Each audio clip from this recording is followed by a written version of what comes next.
Hey, ¿cómo vamos? Bienvenidos a Pensar un Rato. Bienvenidos de nuevo a Pensar un Rato después de un largo mes de silencio. Un podcast para pensarnos la política, la vida y el mundo. Mi nombre es Miguel Hernández Franco y me pueden encontrar en Twitter y en Instagram como @migueletras. Ha sido un mes largo, han pasado muchas cosas en el mundo, en mi vida, por eso me he demorado. Trabajo nuevo, nueva casa, organizarme, apocalipsis, pandemia, casi guerra mundial, ñeñe política, bueno, en fin, la lista es larga de todo lo que está pasando últimamente, pero el proyecto continúa. Tal vez ahora con el trabajo nuevo me tomen un poco más de tiempo los episodios, pero sigo adelante y a quienes les ha gustado este proyecto, por favor no dejen de escucharlo, no dejen de compartirlo. Recuerden que pueden encontrarlo en todas las plataformas de podcast y pues nada, empecemos entonces con el episodio.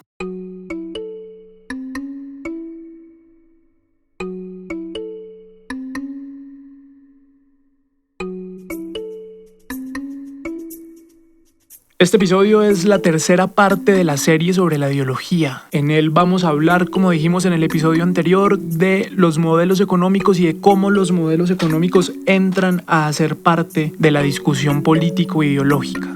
Antes de empezar a hablar de eso, la idea es poder hacer un pequeño repaso como a manera de introducción de lo que hemos hablado, particularmente en el episodio anterior, aunque seguramente también retomaremos cosas del primer episodio.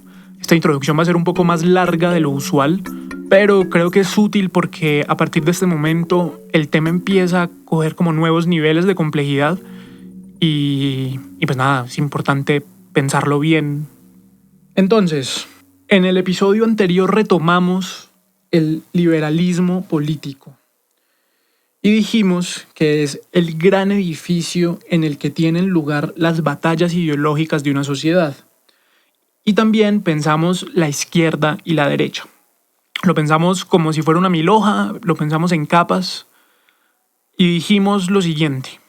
La izquierda, que vendrían siendo lo que nosotros llamamos liberales, que no es lo mismo que el liberalismo del edificio, esa izquierda pone las libertades individuales por encima del orden. Y la derecha, que vendrían siendo los conservadores, pone el orden por encima de las libertades individuales. Esa es una primera claridad fundamental.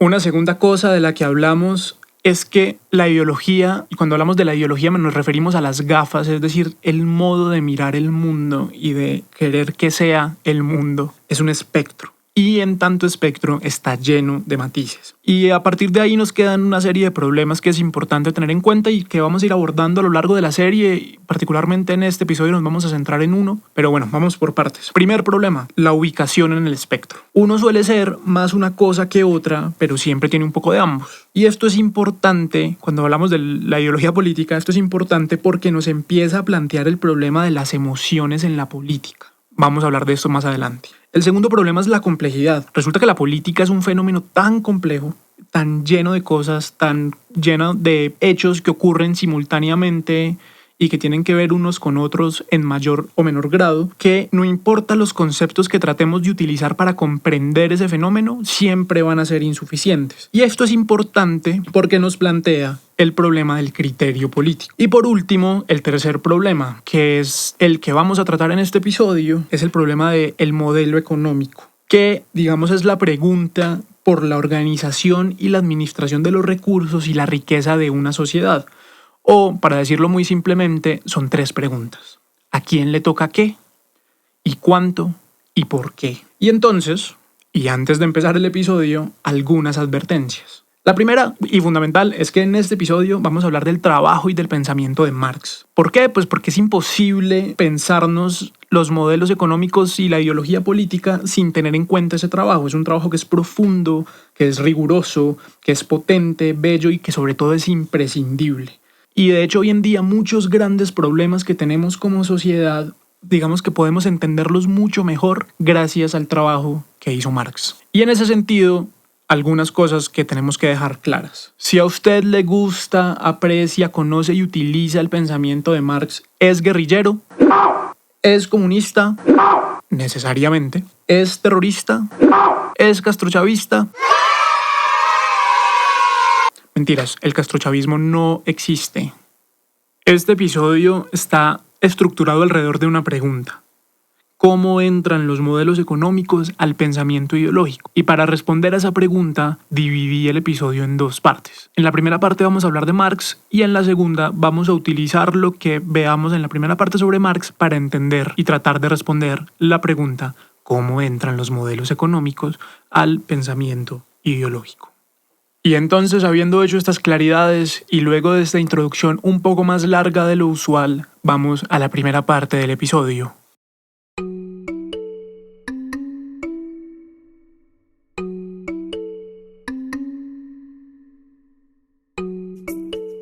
Bueno, entonces comencemos con el método de Marx. Y para poder entender el método de Marx, que va a ser muy importante para el desarrollo de las ciencias sociales como las conocemos hoy en día, necesitamos plantearnos algo que es muy obvio cuando uno lo dice, pero que es importante para poder estructurar todo este método.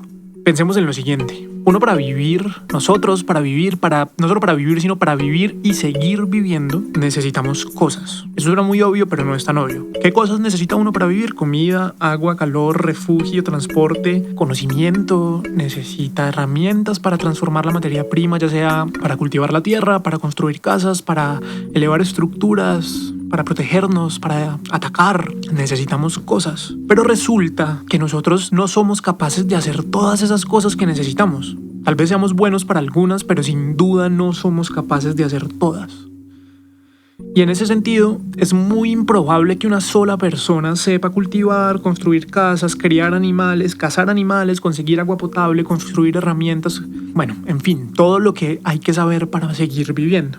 En resumen, no sabemos hacer todas las cosas que necesitamos para existir y, diría Marx, reproducir la existencia. Y por eso los seres humanos nos asociamos. Tenemos que vivir en grupos porque nos da mejores oportunidades de sobrevivir y de vivir bien. Y estas asociaciones se organizan, es decir, se dividen el trabajo, asignan jerarquías, asignan tareas, según lo que Marx va a llamar relaciones de producción. Es decir, todas estas asociaciones que vamos a hacer para hacer las cosas que necesitamos para seguir viviendo son relaciones de producción. Y esa comprensión, todo esto que acabo de decir en función del supuesto de uno para vivir necesita cosas, se llama materialismo histórico. Es decir, comprender el desarrollo de la historia a partir de las condiciones materiales de las relaciones de producción. Cómo nos relacionamos unos con otros para producir las cosas que necesitamos para seguir viviendo. Y todo esto que se llama materialismo histórico, es un punto de partida fundamental para Marx. Y ante todo, es una metodología. Es un modo de proceder ante los problemas y va a ser una de las cosas más importantes que Marx nos va a heredar a los científicos sociales y en general a la humanidad. Hay muchos problemas hoy en día que no se podrían entender o de los cuales no podríamos tener la comprensión que tenemos sin el materialismo histórico. ¿Y qué significa exactamente esto? Básicamente, que si usted quiere entender cómo es una sociedad, pongamos el ejemplo al azar de la sociedad colombiana, usted tiene que mirar las relaciones de producción. ¿Y eso qué quiere decir? Básicamente, quién hace qué, a quién le toca hacer qué y por qué y cómo. Todo esto para configurar esa mirada que se llama materialismo histórico. Y entonces, a la luz de esto, pues, ¿qué nos dice Marx? El man, utilizando su método, se puso a estudiar la sociedad capitalista que le tocó, que es la de principios del siglo XIX. Vamos entonces con un poco de contexto. Marx nace en 1818 en lo que actualmente es Alemania y en ese momento está teniendo lugar la revolución industrial. ¿Qué es eso? Básicamente es un proceso de desarrollo tecnológico que aumentó drásticamente nuestra capacidad para producir cosas. En otras palabras, producimos más cosas en menos tiempo y a menor costo.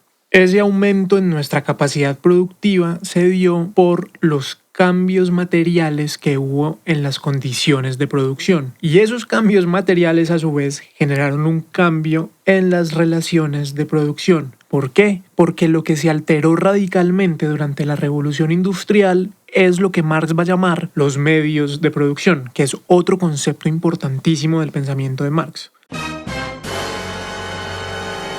¿Qué es un medio de producción? Pues como su nombre lo indica, son las cosas que utilizamos para producir otras cosas. Máquinas, tiempo, fuerza, espacio, tierra, etc. Y esta alteración en los medios de producción tiene efectos en las relaciones de producción. Y aparece entonces otro concepto fundamental en el pensamiento de Marx, que es la clase social.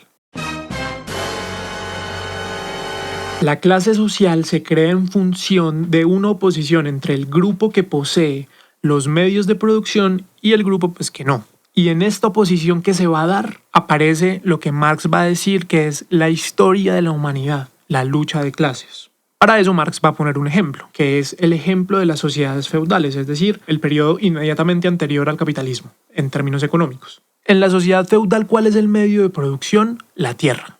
Y más que la tierra, la tenencia de la tierra, o sea, la capacidad que van a tener unas personas de generar ganancia por el hecho de tener la tierra. ¿Quiénes son las personas que tienen la tierra? Lo que llamamos señores feudales, que en términos generales también se conoce como aristocracia, aunque no es exactamente lo mismo. El señor feudal posee la tierra y por lo tanto posee el medio de producción, y quienes están sometidos, digamos, al imperio del señor feudal son los siervos, que no poseen los medios de producción, pero que son los que la trabajan, por así decirlo. Ellos son los campesinos, son los que cultivan, son los que crían animales y los que producen la riqueza de la que se va a apropiar el señor feudal. Y ahí está esa lógica de opresión que Marx va a llamar lucha de clases, y que luego él va a decir, esto también se repite en la sociedad que está iniciándose ahora con el desarrollo del capitalismo industrial. Y en ese sentido, ¿cómo funciona el tema de la lucha de clases en las sociedades industrializadas? Pues bueno, lo que va a decir Marx es que con el desarrollo técnico de la revolución industrial van a surgir dos nuevas clases sociales: la burguesía,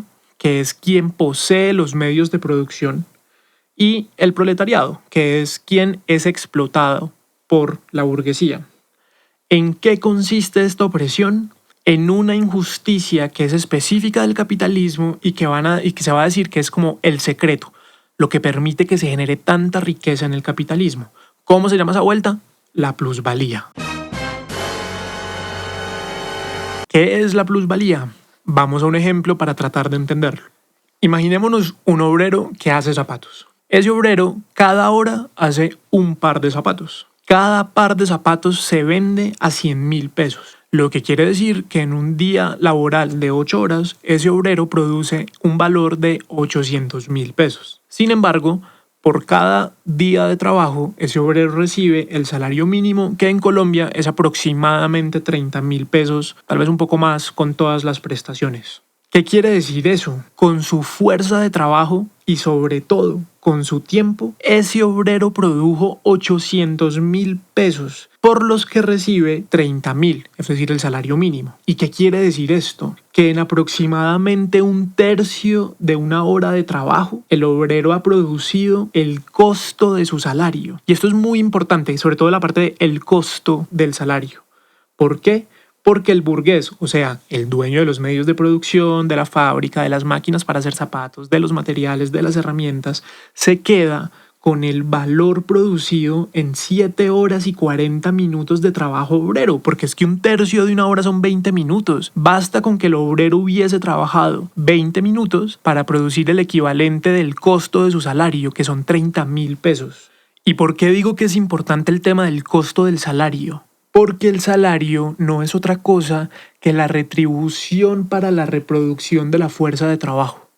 ¿Qué significa esto? Lo que Marx nos va a decir es que para el burgués el obrero no es más que otra de las cosas que necesita para producir. Y en ese sentido, el salario es lo que permite que el obrero venga a trabajar al otro día. Es decir, que no se muera de hambre, que tenga plata para comprar comida, para darle comer a su familia, para coger el bus o el Transmilenio o el metro, lo que sea, para llegar a la fábrica al día siguiente. Y esto no es una bobada como suena. Piensen en los modelos anteriores donde la fuerza de trabajo era fuerza de trabajo esclava, o siervos, en el caso del feudalismo, y piensen en lo costoso que es mantener un esclavo. Es que a los esclavos toca darles comida, a los esclavos toca darles hogar, así se llama, para tenerlos hacinados, a los esclavos toca ponerlos a culiar entre ellos para que se reproduzcan y poder seguir reproduciendo la fuerza de trabajo. Y yo sé que lo que estoy diciendo suena crudo, pero lo que permite el desarrollo del modo de producción capitalista es ahorrarse un montón de costos que implicaba tener esclavos. Y en ese sentido lo que Marx va a decir es, no es necesariamente una mejoría que ahora tengamos proletarios y antes tuviéramos esclavos. Y sobre todo esto, y particularmente sobre la idea de la plusvalía, es que Marx va a fundar su apuesta política y va a inaugurar una nueva capa de nuestra milhoja ideológica, que son la pregunta por los modelos económicos en la discusión política. Y entonces, con esta introducción sencilla, resumida y sobre todo limitada del pensamiento de Marx, vamos a la segunda parte.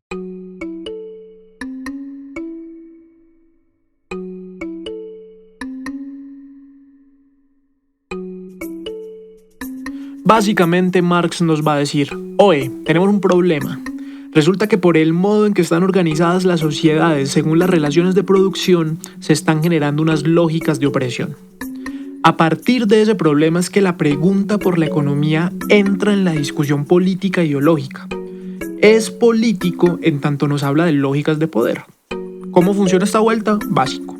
Un grupo de gente, el proletariado, está siendo explotada por todo el tema de la plusvalía que explicamos en la parte anterior, por otro grupo de gente, que en este caso es la burguesía, que es la burguesía porque es la dueña de los medios de producción. Y esta lógica de opresión en la que el obrero teóricamente al menos se resiste y el burgués oprime, es lo que Marx va a decir y va a llamar la lucha de clases.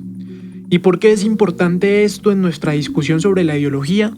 Por lo que ya dijimos, le da una nueva capa a lo que habíamos planteado en el episodio anterior. Si las relaciones de producción, es decir, las relaciones económicas, determinan el orden social, necesariamente tienen una dimensión política que no puede ser ignorada. ¿Y cómo es esa capa en nuestro espectro de izquierda y derecha? Vamos por partes. Esa idea de relaciones de producción, es decir, relaciones económicas son políticas, supuso empezar a considerar la economía en la discusión ideológica. Un pequeño resumen sería: Marx va a criticar el modo de producción capitalista. Su propuesta va a ser la revolución obrera, que va a consistir básicamente en la socialización de los medios de producción, que es lo que se conoce como socialismo. Entonces, cuando alguien les diga que es socialista, lo que les está queriendo decir es que esa persona cree que un edificio adecuado es aquel en que los medios de producción estén socializados. ¿Pero a qué se refiere Marx con la socialización de los medios de producción? Básicamente es que los tenga la clase obrera para, supuestamente, garantizar una mejor distribución del producto social, de la riqueza generada por el trabajo de la sociedad y evitar la plusvalía. En otras palabras, lo que Marx está queriendo resolver es la dimensión política de las preguntas con las que hemos definido un poco la economía. ¿A quién le toca qué? ¿Cuánto? ¿Y por qué? Y esto nos abre una nueva dimensión en el espectro político e ideológico, sobre todo una nueva capa a eso que habíamos definido como izquierda y derecha. En la primera capa que habíamos planteado, a la izquierda estaban quienes ponían la libertad por encima del orden, que llamamos liberales, y a la derecha quienes ponen el orden por encima de la libertad, a quienes llamamos conservadores. Con esta nueva capa que nos permite el pensamiento de Marx, a la izquierda vamos a poner esas concepciones de sociedad en la que los modelos económicos tiendan al socialismo sin que necesariamente lo sean, y a la derecha vamos a poner esas concepciones que tiendan al capitalismo en todas sus vertientes, porque el capitalismo como todo también tiene matices. Y aquí es importante que hagamos una claridad metodológica. Lo primero es que un espectro es un espacio delimitado. Imagínese esto. Hay dos personas que están templando una sábana. El espacio tenso, la sábana tensa, es el espectro ideológico. Y las fuerzas que tiran y tensan de la sábana son eso que llamamos izquierda y derecha. ¿Y por qué estoy hablando de fuerzas y de tensión? Porque esto no son solamente ideas y conceptos sobre los que uno discurre y se imagina un mundo. Lo político también es profundamente emocional y la ideología tiene que ver también con temperamentos, con estados de ánimo, con sentimientos, con emociones, tanto personales como los que los líderes políticos son capaces de generar en nosotros. Pero sobre eso hablaremos luego. El caso es que sobre esa sábana que tensan la izquierda y la derecha nos ubicamos nosotros en el espectro político ideológico. Y lo que hemos hecho hasta ahora es caracterizar esas fuerzas, la izquierda y la derecha, con la metáfora de las capas. Y sobre todo también con la metáfora de las gafas. Lo que hicimos fue caracterizar las gafas, cómo miramos el mundo. Y el problema es que aquí se empieza a poner complicado, porque resulta que uno puede ser de derecha en la tensión libertad-orden y de izquierda en la tensión socialismo-capitalismo y viceversa. Pongo ejemplos. La Unión Soviética era un estado muy a la derecha en la tensión libertad-orden, bastante autoritario, controlaba la vida social, no daba mucho espacio a las libertades individuales y en cambio estaba muy a la izquierda en la tensión socialismo-capitalismo. La Unión Soviética tenía una estatización total de los medios de producción, que fue la manera en que ellos decidieron socializar los medios de producción, entregándoselo al Estado, entendiendo el Estado como un Estado obrero proletario. Eso es otra discusión. El otro ejemplo de alguien que estaría muy a la izquierda en la tensión libertad-orden y muy a la derecha en la tensión socialismo-capitalismo sería Estados Unidos. Estados Unidos es un país liberal por excelencia, cree en las libertades individuales, the land of the free, bueno, todas estas cosas que constantemente se dicen, y el respeto de la libertad, y yo puedo hacer lo que se me dé la gana en mi propiedad privada y puedo tener armas, y todas estas cosas contrastan con una postura muy a la derecha en la tensión socialismo-capitalismo, siendo quizá el Estado capitalista por excelencia, cosa de la que además se ufanan y gracias a la cual han logrado un montón de cosas, tanto positivas como enormes cagadones para ellos y para el mundo. Pero de nuevo, eso es otra discusión. El caso, y aquí lo importante es que las dos capas que llevamos nos empiezan a plantear matices y complejidades, viendo que uno puede estar en varios lugares al mismo tiempo. Básicamente, en el espacio que crea la tensión entre esas dos fuerzas, es decir, la izquierda y la derecha, podemos ubicarnos nosotros de un montón de maneras y sobre todo podemos ubicar un montón de palabras con las que nos referimos a ideologías políticas. Pero paremos aquí y volvamos al primer episodio, el edificio y las gafas.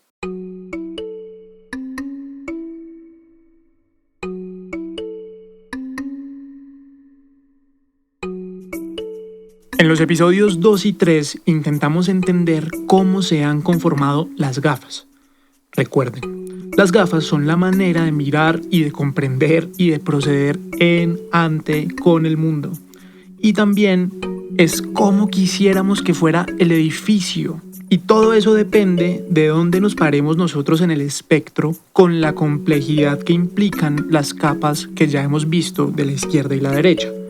¿Por qué? Porque esto es lo que va a definir la forma del edificio y es algo que podríamos resumir en dos preguntas. ¿Cómo nos vamos a organizar? ¿Y cómo vamos a repartir lo que producimos? Y esas preguntas se responden de muchas maneras dependiendo de cómo se ubique uno en el espectro. Y los matices van desde extremos que proponen tumbar el edificio y hacer uno nuevo. Hay otros que dirán hay que hacerle reformas grandes o pequeñas al edificio y hay gente que va a decir no, hay que mantener el edificio tal y como está. Pero los matices los veremos en el próximo episodio.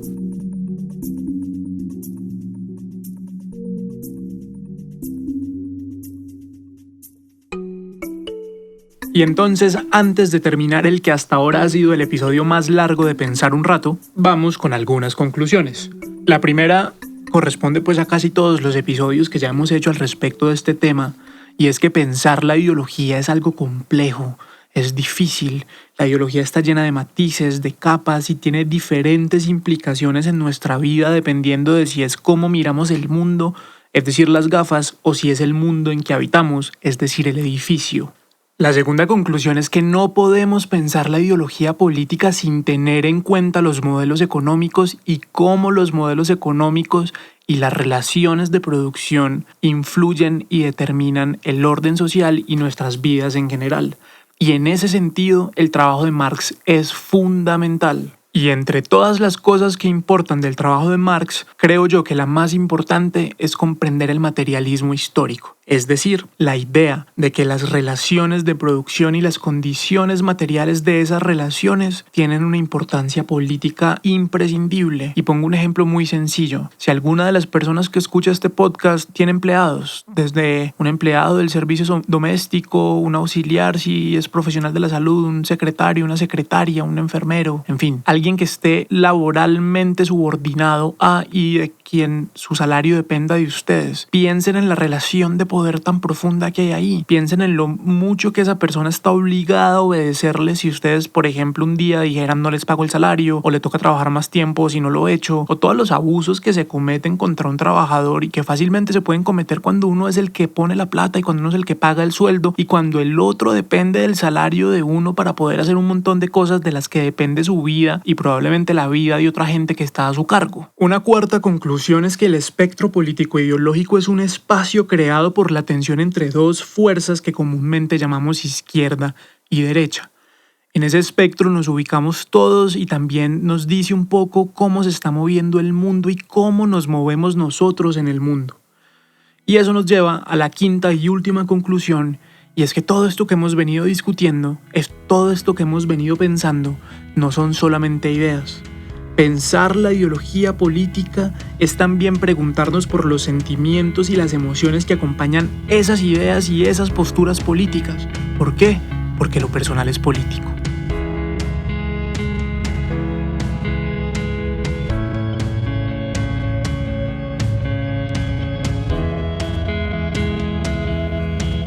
Hasta aquí el séptimo episodio de Pensar un Rato, que espero que les haya dado qué pensar.